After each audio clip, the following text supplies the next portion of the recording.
ഞാനിപ്പോൾ ആ കാണുന്ന ബിൽഡിംഗ് ഉണ്ടോ, ആ കാണുന്ന ബിൽഡിങ്ങിൽ നിന്ന് ആഹാരം കഴിച്ചിറങ്ങിയുള്ളൂ. ഇപ്പോൾ തിരുവനന്തപുരത്ത് മൃഗശാലയുടെ തൊട്ടടുത്താണ്. ആ കാണുന്നതാണ് നമ്മുടെ വാട്ടർ അതോറിറ്റിയുടെ ഓഫീസ്. ഞാൻ നേരത്തെ പറഞ്ഞില്ലേ, ഈ മൃഗശാലയിലൊക്കെ വന്നു കഴിഞ്ഞാൽ നമ്മുടെ വണ്ടി പാർക്ക് ചെയ്യാൻ ഇവിടെ ഒരു വാട്ടർ അതോറിറ്റിയുടെ പാർക്കിംഗ് സംവിധാനമുണ്ട്. ടെമ്പോ ട്രാവലർ, ചെറിയ ബസ്സിനൊക്കെ അതിൻ്റെ തൊട്ടടുത്ത് തന്നെയാണ്. വലിയ ദൂരമൊന്നുമില്ല. നല്ല വൃത്തിയുള്ള ആഹാരവും വലിയ റേറ്റൊന്നുമില്ല. ചോറിന് 60 രൂപയേ ഉള്ളൂ. ചോറും ഒരു അയലയും കൂട്ടി 110 രൂപ.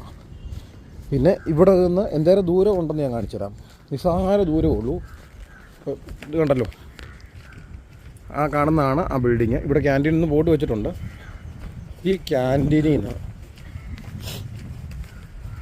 മിക്ക ഡ്രൈവർമാർക്ക് ഇവിടെ ഫുഡ് കഴിക്കാൻ പറ്റും ഭയങ്കര ബുദ്ധിമുട്ടാണ്. ഇതുണ്ടോ, KWD ക്യാൻറ്റീൻ എഴുതുന്നുണ്ട്. അതിൽ മിക്ക ഡ്രൈവർമാരും ഈ മ്യൂസിയത്തിൻ്റെ അവിടെ വന്നിട്ട് ഫുഡ് കഴിക്കാൻ പോകാൻ കിടന്ന് ബുദ്ധിമുട്ടുന്ന ഞാനും ബുദ്ധിമുട്ടിയിട്ടുണ്ട്. ഇതേ നമ്മുടെ വണ്ടി കിടക്കുന്നു. ആ കാണുന്ന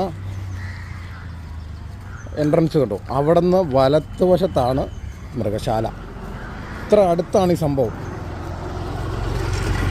അപ്പം ഇനി മുതൽ ഇത് കാണുന്ന ഏതെങ്കിലും ടാക്സി ഡ്രൈവർമാരുണ്ടെന്നുണ്ടെങ്കിൽ നിങ്ങൾ ധൈര്യമായിട്ട് നമ്മുടെ മൃഗശാലയുടെ ബാക്കിലുള്ള എൻട്രൻസിൻ്റെ സിഗ്നലിൻ്റെ നേരെ ഓപ്പോസിറ്റ് വാട്ടർ അതോറിറ്റിയുടെ ഒരു ഓഫീസുണ്ട്. ഇവിടെ ബോർഡ് വെച്ചിട്ടുണ്ട്. ആ ബോർഡിൽ നിന്ന് അകത്തോട്ട് കയറി കഴിഞ്ഞാൽ അവിടെ ക്യാബിനിൽ ഒരു 40 രൂപ 40 രൂപ തോന്നുന്നു. 40 രൂപ, എന്നോട് 40 രൂപ മേടിച്ചത്. 40 രൂപ മേടിച്ച് നമുക്കിതുപോലെ ഇവിടെ ഒതുക്കിയിടാം. വലിയ തിരക്കോ കാര്യങ്ങളൊന്നുമില്ല. അത് കഴിഞ്ഞ് ഉച്ച സമയമൊക്കെ ആണെങ്കിൽ ചോറ് നമ്മുടെ ഇതുണ്ടോ, ആ കാണുന്ന നീല ബോർഡില്ലേ, ആ ബോർഡിൻ്റെ അവിടെ നിന്ന് നേരെ മുകളിലേക്ക് പോകണമെങ്കിൽ നല്ല വൃത്തിക്ക് സമാധാനത്തിൽ ചോറ് കൊള്ളാം.